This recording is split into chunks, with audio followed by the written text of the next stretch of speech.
guess what? People are employing fewer full-time workers on the minimum wage. And I know Kate's from UK Hospitality has been sort of shouting about this for ages. So I'm really grateful to Pernod Ricard for supporting this event, which is about how we can reverse these trends, how we can make sure that our shops, our pubs, our clubs are thriving again, and people are buying vast amounts of your wonderful products, which sadly are not available to taste at the back of the room. Though if you ask very nicely afterwards. Yes, very delighted to be joined by a great panel. We have two wonderful MPs, Alison Griffiths and Bradley Thomas, and as I said, Jonathan from Pernod Ricard and Kate from UK Hospitality. So, I mean, we might as well just go in order, I guess. What I mean, as MPs, you guys sort of see this at a ground level. You get the complaints. You see what's happening in your communities. How bad has it been for the high street over the last 18 months, and what's driving that? So I'm the MP for Bognor Regis and Littlehampton, so two coastal towns which have had some really fantastic periods in the past. But I think there are some really specific issues now which are causing serious decline. And one which, by the way, we will and are reversing, just to inject the note of optimism in at the very beginning. So number one, law and order.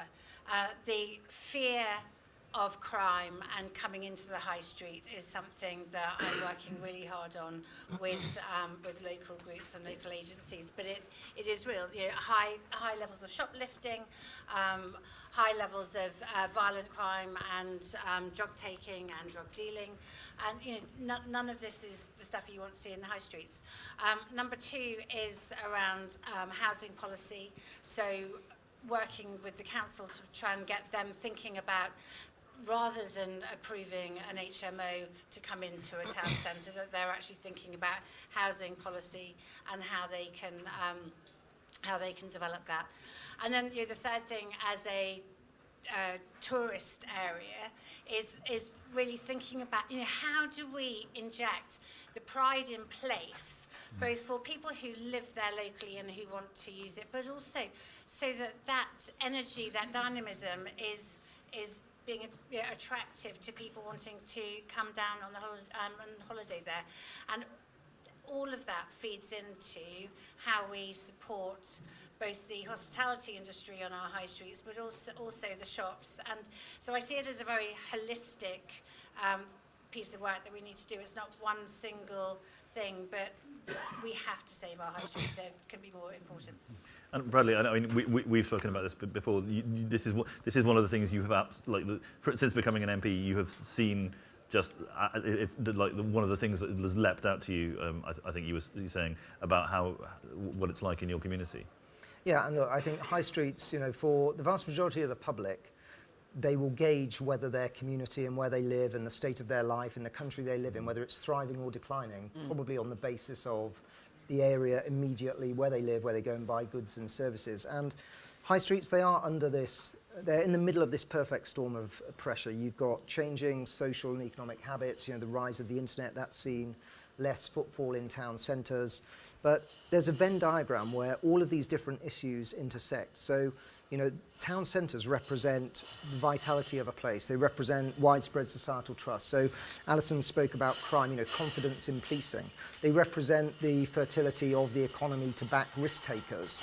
You know, they represent the role that migration is playing in our communities. You know, we're seeing the emergence of the black market that's not even hidden anymore. It's, you know, in many cases in plain sight. So there's this perfect storm of pressure that's bearing down on high streets. And, you know, this is not a parochial topic to talk about. This is actually really fundamental to the success of our country moving forwards. You know, if we want areas to thrive, we've got to reinvest in public realm. I mean, something that I'm an advocate of is I think we should have more institutions, the institutions that anchor our society, much more visibly present in town centres once again. That means courts, it's about policing. It's obviously a balance, you know, I have this conversation with people. If people see police everywhere, they think they live in a high crime area. If they don't see any police, they think the police are never out and about. So there's a balance to be struck, but this is fundamentally a Conservative policy area because it's all about aspiration, it's about quality of life. And there's a great opportunity here, and the policy that's been announced today, it's a great opportunity for us to say we're on the side of the risk takers and the people who abide by, you know, a sense of fair play. and it's a golden policy opportunity for us. And Kate, obviously, not to inject a note of gloom, but is the policy announced today going to be enough, or?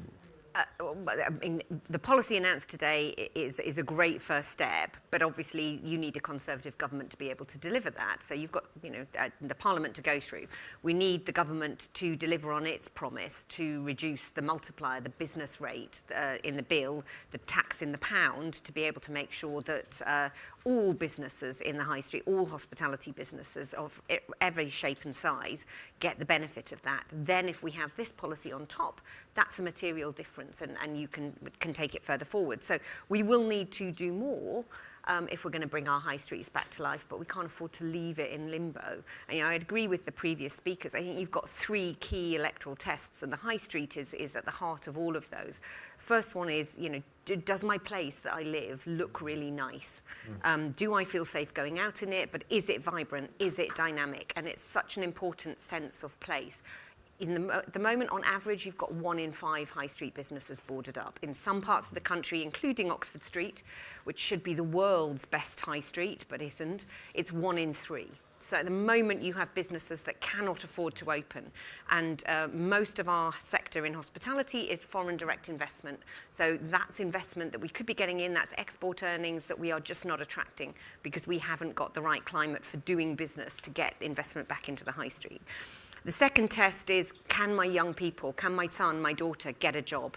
And if anybody has got young people at the moment, they cannot get a summer job, they couldn't get a summer job, and graduate employment has fallen off a cliff. And I have so many of my friends and colleagues who say, my son or daughter can't even get a job in retail and hospitality. I take issue to the can't even, because they are great jobs and they are really valuable jobs. But that tells you that the cost of employing people is too high at the moment, and we can't generate those jobs. And then thirdly, do I have enough money left over in my pocket at the end of the week to go out and treat my family, have fish and chip supper, pop out for a couple of pints, celebrate a birthday? So all of that happens in and around the high streets. Our high streets are important economically. The businesses that are on there generate, in my sector, £140 billion of revenue, £54 billion of tax for the Exchequer. They are important economically, but more importantly, high streets are critical to our sense of community, to our well-being, to our social cohesion, to delivering social mobility. The businesses that are on there are the bedrock of small businesses, entrepreneurs, start-up, and they need to flourish. And if we've got a flourishing high street, then we've got a flourishing sense of community. But the businesses that are on the high street don't do that by accident. They have to have the headroom in their business to be able to invest in people and place. And at the moment, and the last budget imposed £3.4 billion of extra taxes on my sector. For every £1 of extra tax, we've got to take £4 across the till to cover the cost just to stand still. So that's a huge tax burden. So is it any wonder our high streets aren't surviving and thriving, and those businesses are failing and those jobs are being lost? No, it's not a surprise when you put that tax burden on. Can that be reversed, and can we answer the question of, can we bring high streets back to life? Yes, but we've got to cut pre-profit taxes. We've got to give those businesses an incentive to invest in people and place. And Jonathan, I mean, not to set you up, but this isn't just about taxes on people working, it's about taxes on products as well. It's on taxes on products, and of course, I'm talking about taxes on my products, but that affects people's working. So we have seen a 14% increase in excise taxes in the last 3 years. And what we see at the same time is we see a collapse in the volumes of our sales. That's 13% down since 2021. We also, picking up what you said, Robert, about you put taxes up, you collect less money, government receipts from excise are 2% down. So it's kind of crazy policy. And this isn't just a whinge from the alcohol business. Because if our volumes are down 13%, that means pubs, bars and restaurants are selling less. Spirits are about 30% of the sales volumes in the what's called the on-trade sector. And they're one of the most profitable of the drinks being sold. So if you're running a pub, if you're selling less of what your most profitable product, of course your business is under pressure. And is it a surprise that we're seeing pubs disappearing from the rate of 1 a day? Then what I just want to back what other people said on this panel. To actually tackle high street, I think one of the first things to do is realise how important it is, why this matters. We are politically neutral, but a lot of studies at the moment are showing that people's attraction to non-mainstream politics is flowing from their perceptions of the high street, the sense that things aren't working. We also have to recognise the high street is changing. The high street needs more care at the moment because you have online business developing. The opportunity for the high street, it becomes an experience economy. Just provisioning, you can do that online.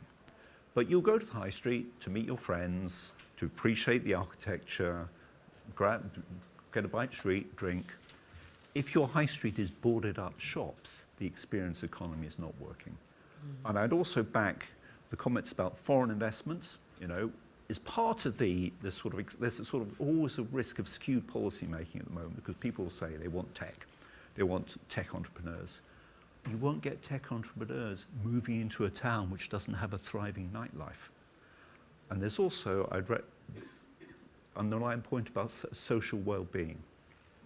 What would you rather have? Would you have your teenage boys, your over 18-year-olds, or your late teens, young adults, sitting in a pub, enjoying a moderate amount of drinking, talking, or sitting at home watching Andrew Tate on the internet? Conviviality is extremely important for our mental health and our well-being. No, I mean, and one of the things that's come up, so the Centre for Policy Studies, we've done work on this, and one of the things everyone sort of thinks is, this started with the pandemic, and it didn't start with the pandemic.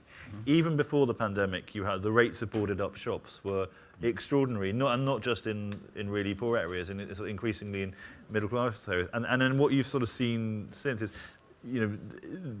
because businesses couldn't make it work because of the burdens on them, or parking fees, or the council's policies, whatever it might be, you then had those shops being replaced by the sort of first stage was sort of charity shops who were immune from some of the levies. Then it was boarded up shops, and now you're getting you alluded to this, shops which, putting it politely, it's not entirely clear what the business case for them might be. I mean, what I was on a sort of optimistic question, are there places in your constituencies or in your experience, are there sort of towns and communities that are doing this right, or parts of the UK that are doing this right, or is it that the sort of pressure of the sort of hostile environment is so much that it's just really, really tough to do? I mean, does it need obviously it needs things adjusted at the centre, but can you still make it work even now? I mean, if anyone wants to, I can go. So you can make it work. Prior to my election as an MP, I spent 10 years as a councillor alongside my day job, and it was in the south of Worcestershire, 3 towns, Evesham, Pershore, Droitwich, all very different, suffering all of these pressures. And in that case, as a council, we kind of created an economic vision for each town, not a planning document. It's really about saying, what are the assets of the town in terms of physical assets, built environment, heritage, people capital, what are the demographics? Effectively you're creating a vision saying, this is the kind of place we'd like to become. These are the kind of investors the town could become attractive to, and go out and meet those investors. But the other thing that I've been quite passionate about for a long time, and I think really feeds into this, is the quality of the public realm. So the council, local councils can do lots of things to try and incentivise investment, even if they don't have direct levers. They are, probably the strongest ambassadors for their place. But I think we've got to be much stronger through things like the planning system. I'm a big fan of mandatory local design codes that lean into the local architectural distinctiveness. I think that's really powerful in transforming the quality of the built environment and creating that sort of that more fertile environment that attracts the investment in. It's a bit chicken and egg to a point. Nobody wants to invest because places feel that they're on the slide. But if you get the foundations right, and politicians, businesses, all got to come together, got a role to play in this. There's a centralised element too. But if you get that right, small marginal improvements can really catalyse quite a powerful step change in levels of investment. Can I add to that? Because I think you're absolutely right. There are high streets up and down the country where we've got some really good examples of best practice, and they are thriving despite all the challenges that some of the businesses are doing as well as they can do. The one thing that I think, it's about curating a space and having a sense of space. The one thing I would add to your mix is bringing in businesses so that you've got an understanding from the business community. They know their customers and they know the age demographic of customers that are coming in that are actually going to spend money. Because what you often find is that you can talk about lots of local initiatives about bringing people back into the high street, which bring people and footfall, but they don't spend. So it's about making sure that you're working in the areas that will get people in that can spend and will add to that. There's a lot of information and insight that business sits on about what's driving consumer trends. An awful lot of planning and particularly licensing committees can be 20 years out of date, and adding that into the mix. So yes, there is a lot that can be done locally. I think there's more that can be done with deregulation of planning and particularly licensing to get that vibrancy and dynamism going again, to be able to cut the costs of doing business, to reduce the regulatory burden so that, you know, notwithstanding the cost pressures of national living wage, national minimum wage, NICs, business rates, all of those kind of things, small incremental changes that would just reduce the cost of doing business will also help. I'm probably going to build on that as well. You know, I'm Vice Chair of the Business and Trade Select Committee, and we've been doing a survey into high streets and had a really interesting panel session just before recess, where we had Gloucester City Council came in to speak to us, who had they had been working directly with property developers to Kate's point, to identify who are the people who are going to be the right people for the businesses in that town, but then actively building houses in the town centre or flats in the town centre to attract those people. And I suppose that's partly goes back to my initial point about how important it is that this is all tied in with housing and planning policy, because if you put an HMO right in the centre of a town, which I regret to say we have done in Bognor Regis, it shouldn't be entirely surprising that you don't get the outcomes you're looking for. But what we have also done in these two towns, in Littlehampton, we had some levelling up funds which we've used to transform the seafront, but at the same time, the town council there has been really proactive about setting a strategy, and over the last 2 years implementing that bit by bit. And Bognor Regis is now at that point where it's going to take the learnings from what's been done in Littlehampton. And so none of this is ever instant and quick, but I think the point that both Bradley and Kate have been making is that you need to sit down and have a strategy within a place, that the plan for that place needs to be executed. But you also have, sorry. Can I just come in on the importance of that partnership with business? I'll talk about the example of the sector I work in. You know, you joke, Robert, about selling vast amounts of spirits as a result of this event. We actually don't want to send vast amounts of spirits. We want people to consume moderately and responsibly. And one thing that business in my sector is doing is working with local authorities to make sure that we have the right kind of nightlife. You mentioned the fear of crime. Yeah. That one of the things we do is we work with bars, we work with local authorities to show what best practice should be like in serving people, so you don't serve people when they're drunk. We work in community alcohol partnerships to tackle underage drinking. And I think there's a big role there for business to make the right kind of nightlife, the right kind of high street.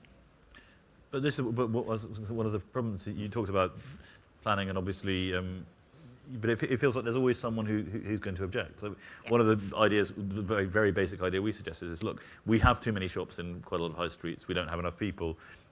We should be just almost automatically granting permission for whether it's for student housing, retired housing, those, the kind of people who want to live in town centres, sort of didn't really get anywhere. Likewise, on the licensing point, you have, Soho is probably the most famous example, but even on a local level, people who move in next to pubs and then complain that there's noise, or people who are living in the middle of Soho and go, my God, there's, I can't get to sleep because there's people out in the streets. Like, you moved to bloody Soho. Yeah. But there is something in planning law called agent of change. And one of the things we didn't quite get right in the more recent deregulation post-COVID, where you had permitted development rights, people could open and change to residential use, you need the protections for the existing premises who are there. An agent of change reverses the burden of proof. It says that the developer who's coming in and putting in housing has to make sure the housing is soundproofed. You can't expect the pub next door or the nightclub next door to be able to do that when they've been existing there for hundreds of years. And also, we need to change it. One single complaint can close down a premises. And that's ridiculous. This is somebody's livelihood. It's somebody's business. They'll often employ, even the smallest pubs and restaurants on high streets will employ 40 people. You can't have it that one complaint about noise should be sufficient for a local council committee to shut down a business premises. And we need to have that understanding. If we want vibrant, dynamic, diverse, vital town centres and high streets, we need to get mixed use going. That's what, if you look around in Manchester, Manchester was hollowed out and it didn't have residential use. The reason that your pubs, bars and restaurants are busy in Manchester is you've got residents living in Manchester. You don't have that same incentive driving people in some of the other city centres, and therefore the pubs, bars and restaurants are not as busy. I mean, anyone who's been coming to conference here for it is extraordinary. Every time you come back, 2 years, it's like seeing a stop motion thing of what a thriving country looks like. And by the way, Manchester is the area of the country which is growing by far the fastest, because they let people build here and they let people do things here. I went to Hawksmoor last night. Other steak chains are available. Blacklock is excellent if you can get a seat. Flatiron for the budget. But, you know, they said they had 200 people, 200 covers last night. And I said, it must be nice on a Sunday. And I went, no, this is typical. And Monday and Tuesday. And, you know, that's what happens when you've got people living in the town centre who are also shopping. And if you've got a really good mix of hospitality businesses, guess what? The spend in retail shops and the dwell time in retail shops goes up.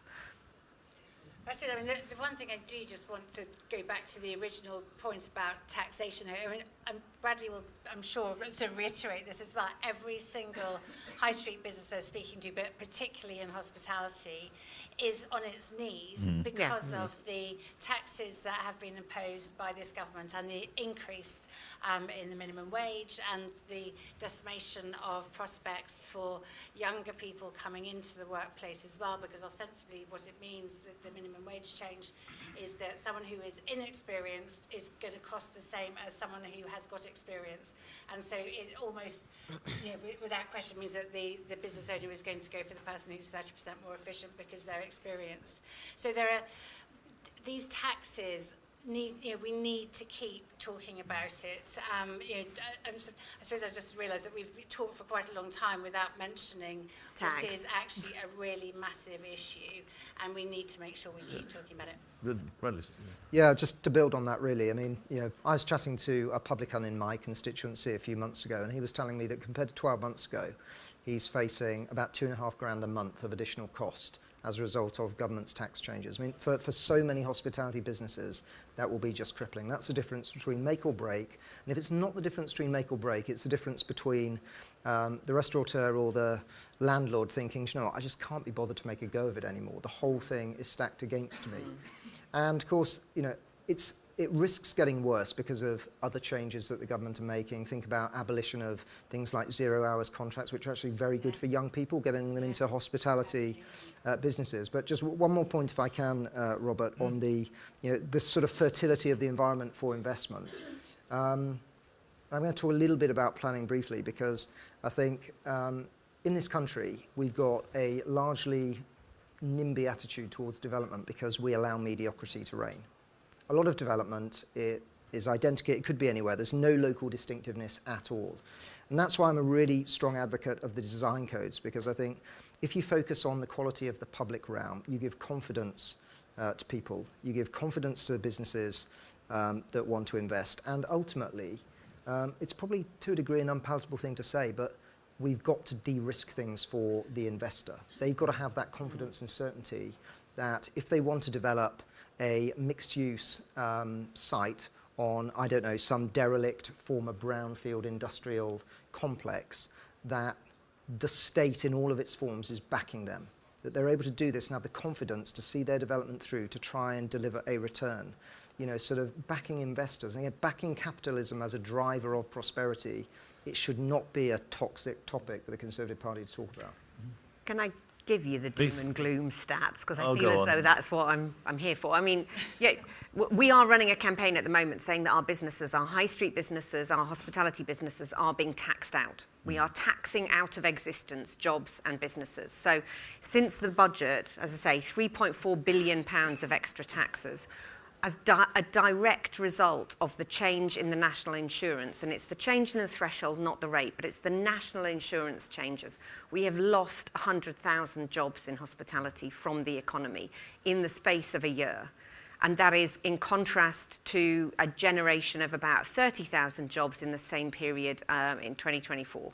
So these are jobs that are being lost, that are not being created. Half of our businesses say they are operating at or below break even. 60% of them say they have cut staff hours or cut jobs out of existence. That means less money in people's pockets. That means less money. It's really hitting working people.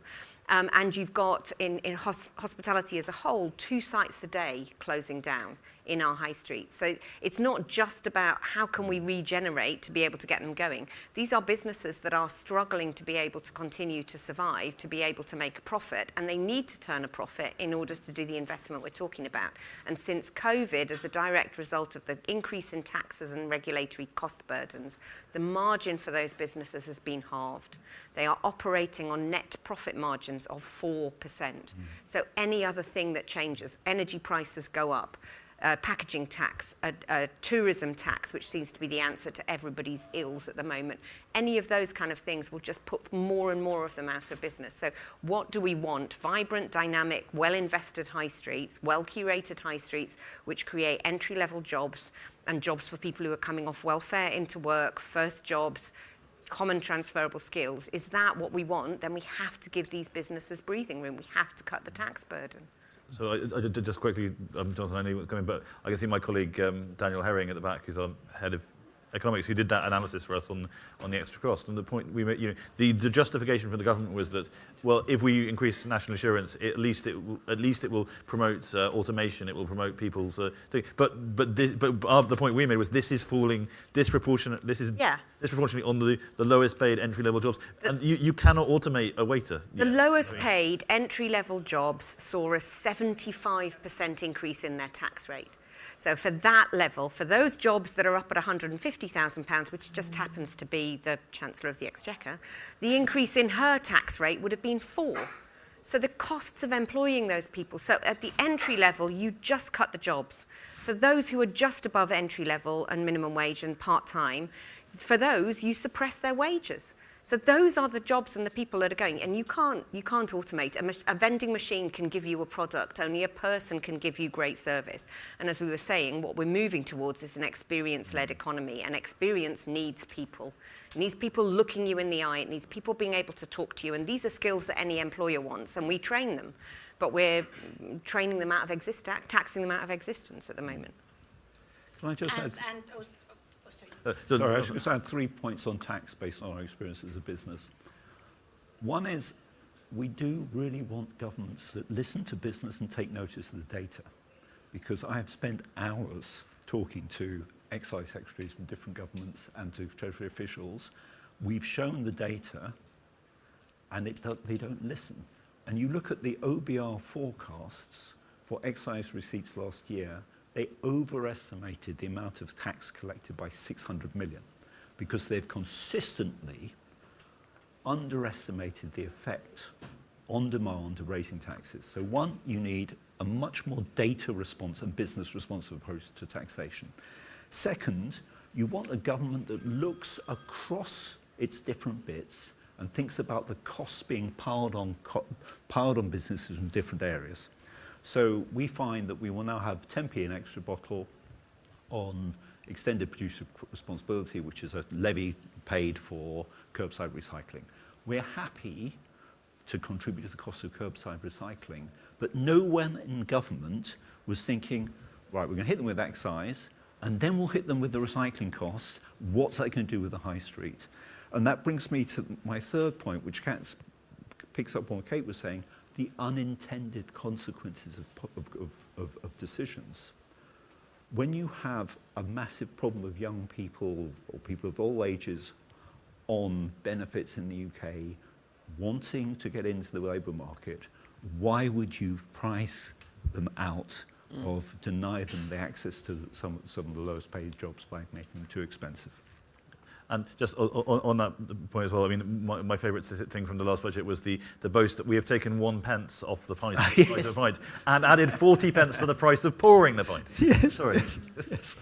I just wanted to reiterate as well that, you know, whilst we're talking about the impact of taxes and tax rises on high street businesses, the reality is those very same impacts are going to be on all businesses. Yeah. So all of these businesses are going to be cutting jobs, less overtime. If they don't need to hire someone new, they won't. And all of that feeds into the disposable income which people have to come and spend both in the nighttime economy and on the high street itself. So it's a double whammy. And so there's lots more we could ask about. I mean, I haven't even asked about energy prices yet. Yes.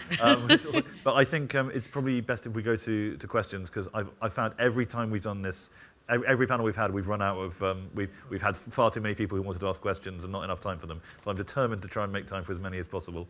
The gentleman at the front and then the gentleman behind you. So you all seem Oh, Hi there. You all seem to accept that reversing Labour's tax rises is only part of the issue, and there are much more structural issues. So you all seem to believe that residential property, high quality residential property is a big part of the solution. So what do you think then about the fact we charge 5% VAT on conversions? And what do you think about the planning laws and the fact we don't have deemed consent? Sure, we had a period when those didn't apply. You get a lot more high quality property built within high streets. and then the gentleman at the back, if we do 2 at a time. Thanks for what you've shared so far. Interested to hear some of what you've said about access by car, some stuff around crime, some things around the high streets being commercially viable. But what experience have you got, or what thoughts do you have around community engagement to engage local communities to attract them back to the high streets that are essentially their places rather than purely the domain of those commercial enterprises who occupy units there? Yeah, we will get to everyone. Let's just take those 2 first, and then we can get another.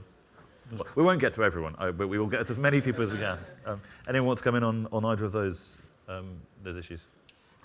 I'm delighted to come in on one of them, because so Bob is my constituent. Delighted to see you here. So I'll speak to the communities part of it, because I'm certainly not a property expert, so I might have a view on it, but I'm not a property expert, so I don't want to speak to that. But to Bob's point about how do we make sure that the community is at the centre of this? From a personal perspective, in terms of what I'm doing in Bognor Regis and Littlehampton, it's at the centre of what I think about every day, that I desperately want to make sure that my constituents, families in my constituency, feel safe, but also feel inspired to come into the high street. We are a tourist area, so it's absolutely critical that not only people who live there want to come there, but also that tourists want to come there too. But there is no success in the high street without a community wanting to be there. And whilst we might not have explicitly perhaps said that in everything that we've said, I don't want to speak for everyone else, but I can certainly speak for me, that everything that I am doing is with that in mind. Without a community, a high street is an empty shell. Yeah. I mean, and so, well, you said access by car. We haven't actually talked about access by car either, so that's another obvious issue, and parking charges and the rest. Jonathan, Kate, do you have anything on the... Just on community action, I mean, just go back to the example I used beforehand of the community alcohol partnerships that tackle underage drinking. That brings in police, schools, and local community groups. So there's certainly scope for community action. I would just add to what Alison was saying and the answer I gave earlier. You know, we have a vested interest in making sure that our customers come back.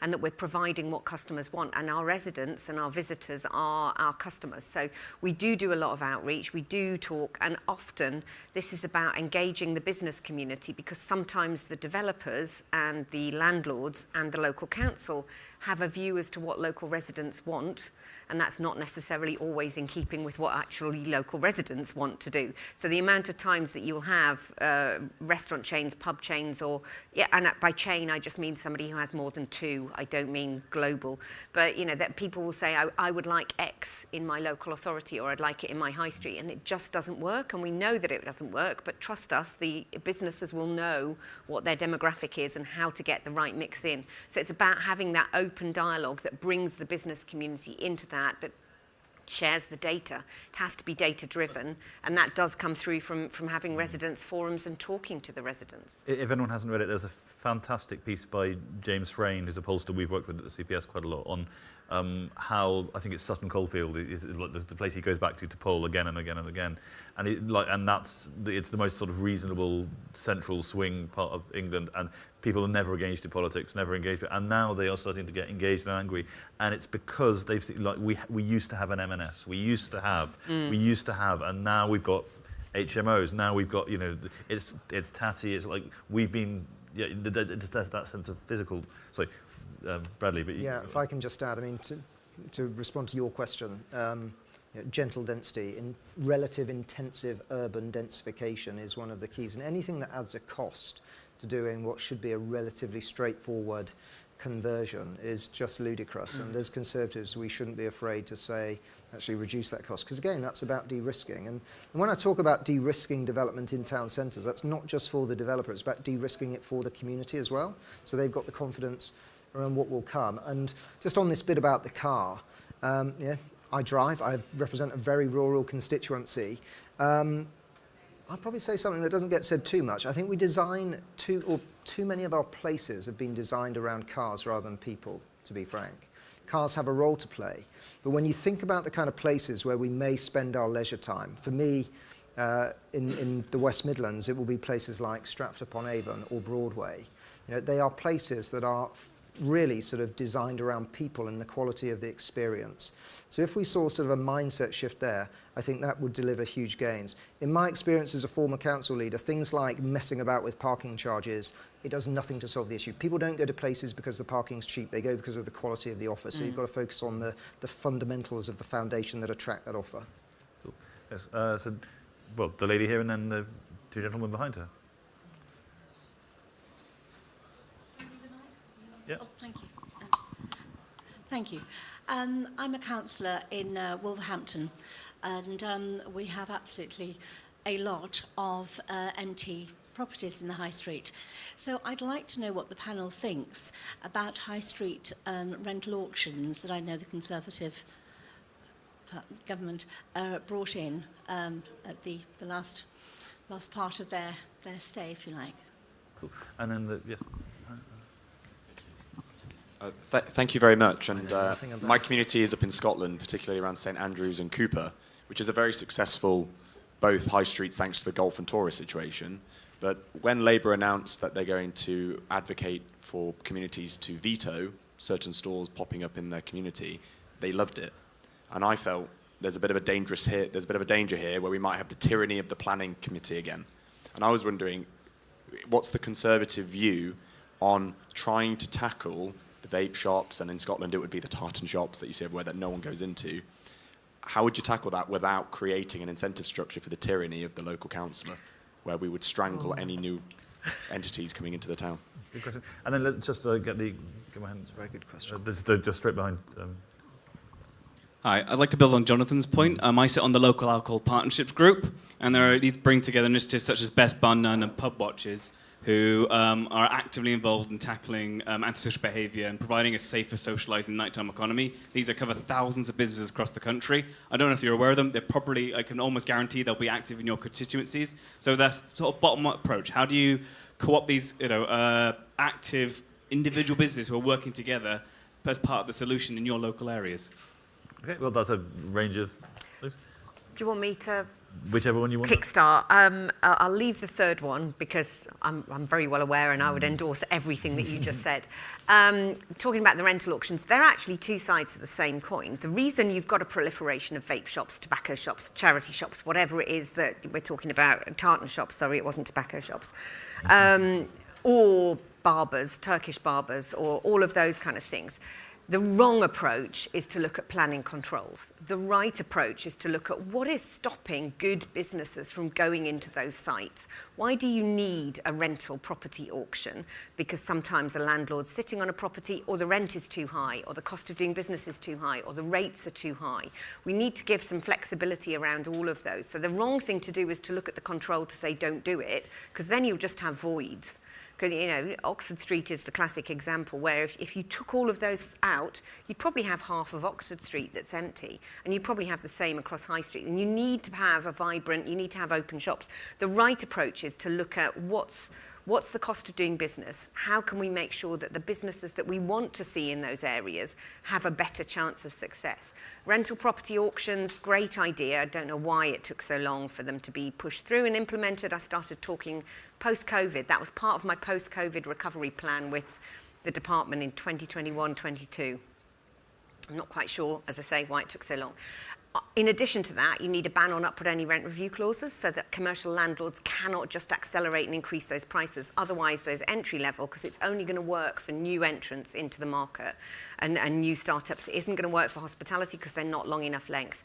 But for those shops and small pop-ups, it's great. But at the end of 3 years, when all of the concessions fall away, unless you've tackled all of those issues that I've talked about, and particularly on rents, they are just going to fail and you've got another shop that needs to come in. So it's a great way of getting some voids filled if the landlord is blocking it. But you need to have business rates reform and you need a ban on upward only rent review clauses at the same time. Alison Bradley, as MPs, would you rather have vape shops or no shops? And should you or the local council have the power to say no to Turkish barbers? So look, I think it's a really slippery slope if local councils get into the business of saying, we want this, we don't want that. They can influence things and try and attract the right kind of investment they might want to see in their area, but I don't think they should have a veto. It is about getting the fertility of those conditions right so that anyone who wants to invest in a bricks and mortar business is able to thrive. The reason that these businesses appear, these illicit ones, is because there is a vacuum. And, you know, it's a result of all the changing habits that we've seen in society. You've got the acute pressure on business rates. You know, you've got that perception around the lack of policing. I mean, it's a conversation I have with my local police force regularly, because we talk about this, and I know they've been quite successful in raiding a few businesses, is shout about it. I mean, you know, they never tell the community when they've shut a business down. So people see it close, almost don't notice it because another one's popped up. But if you want to restore confidence in the high street, you know, sort of getting the basics right is a fundamental. And then as a broader point on high streets, we've all got a role to play. And, you know, I met a man recently who came up to me and, you know, you're my MP, what are you doing about the high street? And I explained the kind of, you know, things that I'm pushing and advocating, the conversations I'm having. But he was talking about a particular shop that had closed. And I said, well, when did you last shop there? He said, never. Well, therein lies part of the problem. And, you know, quite a profound but basic statistic. In my constituency, it'd be the same in Alison's and probably almost everywhere. If each household spends just £5 a week in a local shop, that's £1 million a month that stays in the local economy. Multiply that and suddenly it becomes quite profound. You know, we are all a part of the problem as much as being a part of the solution. And that would certainly apply to pubs as well. Yeah. Definitely applies to pubs. Don't worry, I think the CPS team are doing their best to spend as much money in pubs as possible. I just wanted to speak briefly about what we're doing in Littlehampton, because we've set up a town centre action group there, and it's, I suppose it's joining up both Pride in Place, so making the town centre look as attractive as possible, as well as this voids issue. And they have proactively, over the last couple of years, been seeking out the landlords who it's not always obvious who the landlords are, and they have literally spent 2 years finding all of these different landlords to then have conversations with them about who they're going to market their property to, what they might want to do to make it more attractive and therefore get better rents, not cheaper rents. And that approach is, I hope, about to come to Bognor Regis as well. But I think, perhaps going back to the community action point as well, one of the things that I've tried to do in both towns is to work in a completely non-political way with whoever the local councillors are, and not quite enough of them are Conservative for my liking at the moment.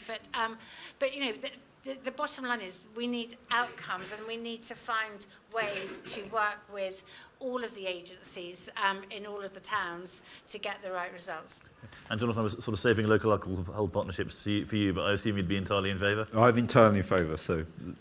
Fair enough. A couple of, quite a lot of very forcefully raised hands back there, and then over here. So we'll do this corner and then that corner. And Hi, I'm probably a bit of an odd one in the audience, because I'm actually a HMO developer, and I struggle to hear your concerns about HMOs and high streets, because in the last 3 years we've invested £2.5 million into Gosport, which is right on your doorstep, as well as in Gosport. And we believe actually a HMO has a place within the high street for young working professionals. To give you some idea, 80% of our tenants don't drive. They want to be in the high street. They want to spend their spare cash in a high street. On average, each tenant of ours has £300 they're spending a month in the high street. We currently have 27 HMO rooms in Gosport. We've recently moved McDonald's in. We've recently moved Bon Marsh in. We've refilled 3 empty shops. We've recently bought the Halifax Bank and got a national retailer in there. And we want to come to Bognor.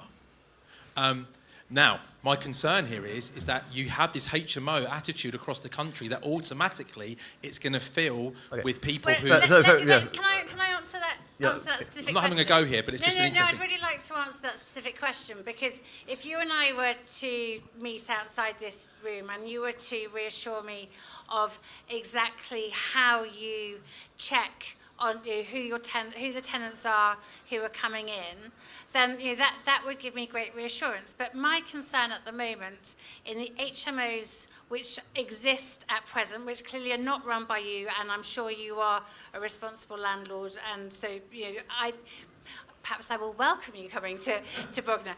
But my concern at the moment is that we are receiving in Bognor Regis and Littlehampton people from outside the area who have been sent there by other councils needing to house people that they don't have space for. They are not being used, the HMOs are not being used for residents of our communities, and because they appear, and I want to make sure I'm not sort of being too inaccurate here, but they appear to be subject to very, very few checks. And at the point at which another council decides that they're no longer funding it, these people come out in the street. So every few weeks, we have people in tents on the high street taking drugs, and it is a real problem. So if there is a step change in how we manage HMOs, I'm really keen to hear it. I'd love to have a chat with you. Yeah, I'm really happy to do so. And a couple more questions from that back there as well. Thank you very much. I'm Taylor O'Driscoll from Dorking and Hawley Association. In the Unitary Council ward where I'm standing next year, I am trying to run a Keep Local Business in Business campaign to remind residents that supporting their local business is incredibly important. And a friend of mine in another part of Surrey ran a similar campaign and actually managed to get all of his shops filled in his town because residents realised that actually supporting their local high street and getting people into their high street boosts it and increases footfall and increases demand for shops. And I'd like to hear the panel's view on local councillors and candidates putting forward sharing their view on supporting their high street and what councillors can do to encourage people to support their high street. And the gentleman behind you, although I'm guessing Bradley will have things to say on that. I was just going to say that the debate seems to have moved on in the last year from trying to boost the high street to saving it because of the tax changes that have happened. And because of that, I do wonder whether councils do need to get more involved in, for example, assessing the sort of panoply of shops they need in the high street. I live in a town that's struggling, but it's doing reasonably well. But proliferation of cafes, for example, they'll come, and then some of them will close because there's too many of them, too many Thai restaurants, and so on. And this is a tragic waste of their resources in coming in and setting this up. And I do feel, particularly now with the last budget, there is a need for council to say, well, you know, we've already got 17 cafes. You know, do we need another one? Because I see it in my own town. So I slightly disagree with the Okay, so MP. yeah, a couple of questions there. I mean, I should say on behalf of the CPS, we believe in market economics and like a free market of, you know, people can start things up and fail, and that's how we get. That's how we get good prices and quality and competition. But anyway. Yeah, I mean, look, I will jump in there. I mean, I agree with the point about the free market, and I really do believe it would be a very slippery slope if councils were to say, actually, we think we've got sufficient number of cafes. This is where I think the best thing that local councils can do, and local people as part of the process, is to think about what kind of place you want to be in the future. And this is not about being soft and fluffy. You know, I did this when I was a council leader, and it worked very well. It was about saying, right, you know, my town is a place that's got X, Y, Z. We can see that our demographic is made up of these kind of brackets of people. They've got X amount of disposable income. They've got X amount of leisure time. And then go and have those conversations with strategic investors who can tap into the kind of people that you want to come into town. And councils can play a role in catalysing. It's kind of a form of levelling up in some ways. But, you know, when I was leader of Wychavon District Council, we desperately wanted Waitrose to come into a town. And when we pitched to them this style of vision, they said, oh, that's well and good, but, you know, the economy is a bit tough. Don't know if we could take a risk. Well, the council, we're in a fortunate position, but the council invested £10 million in a supermarket, so an asset on the council's balance sheet with an 8% return per annum, 120 jobs in the town centre. But that was a vision that was created with the input of local people. You know, what do you want to see in your town? So I think allow the free market to do its thing, but there are direct ways that local government and local people can play a role in shaping the vision and helping to catalyse the change that we want to see. I mean, I think this is just a question which could be a sort of yes answer from all of you, but one of the most striking things about Britain is that we, you know, over the course of the 20th century, we moved from having 90% of local spending controlled locally to 10% of local spending controlled locally. I mean, local councils have become effectively delivery mechanisms for central priorities. Presumably, on the high street in particular, giving local communities more power is something that you would all support. And yes. Yeah. And also, just picking up what councils should be doing, I would hope the councils are pushing back into Westminster politics to show the local consequences of big policy decisions. Because you can do a lot to encourage people to support their local businesses, but if the overall policy framework is unhelpful, it's always going to be an uphill battle. And my impression sometimes that decisions are made within the Treasury which don't always think about the real world impact in people's high streets. Yeah. So that voice of local politics. That would be a plea that I would make. You know. Very, very quickly. One very brief point on the role that councils can play, and it's really being mindful of all of the other obligations that they've got, particularly if you live in a unitary area, a unitarised area, or even think about the government doing local government reform at the minute. You know, many councils have obligations that are devolved to them by central government, and increasingly their spend is on statutory services that they have to spend at the expense of other things. We have to spend money on social care, we have to spend money on SEND, but the government needs to get the sequencing right. At the minute, every pound that is spent on statutory obligations the government devolves to councils is potentially one fewer pounds invested in the local area. So there's a very determined lady there who's I think. So we'll squeeze in one final round of questions, hopefully. Thank you, I'm very determined. What do you think the bigger household names like WH Smith, Hobbycraft, Boots, are they doing enough to revitalise the high street? And if you don't think so, what more should they be doing? Okay. And then the gentleman there, and then one, yeah, and then another, yeah. Just quickly, if you haven't heard of Wandsworth Bridge Road and what they've done to build their high street, that's a project that should be looked at. But my question's more about, as a retailer, what there's lots that we can do to encourage, and the carrot to encourage people to come to the high street rather than shopping online. Do you have any suggestions for potential sticks to discourage online shopping? And then final question from the gentleman there. One of my biggest concerns about saving the high street is the growth of the black economy recently. It's all well and good having a full high street, but if none of them are paying tax and operating ethically, really, what's the point? So what's the solution to solving the question of the black economy? 3 great questions. So if you can all answer them quite quickly and also give any closing remarks in the time. Alison, should we go from you down? I couldn't hear all the questions. Okay, So do you want to so- start at the other end and Okay. come down? Okay. So in that case, Jonathan, do you want to? Okay, I'll just say, Perhaps repeat the questions. Yeah. So the questions were about what can big chains be doing to do more? How do we stop people shopping online? And do you need a sort of thumb on the scale there? And how do you actually tackle the black economy? I think business would always do more if the conditions are right. You have to create the conditions of which the project is investable. And that comes back to also the question about the black economy. Get the regulation right, and the right kind of business flourishes. And the final point I'd make, final 2 points. One is our big plea, can we freeze excise taxes at the next election, at the next budget? And a more optimistic note, absolutely agree with what people said today about Manchester.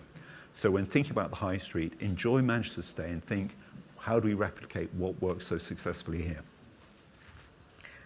I'll just echo and endorse what you were saying. I mean, it goes back to everything that I've said. If you want businesses to invest, if you want them to be anchor tenants, if you want them to do more in their communities, over and above just being a bricks and mortar store and selling stuff, you want to invest in lights and clean and flowers and all those kind of things that make a place good and positive, they need to have the headroom to be able to do it. Profit is not a dirty word.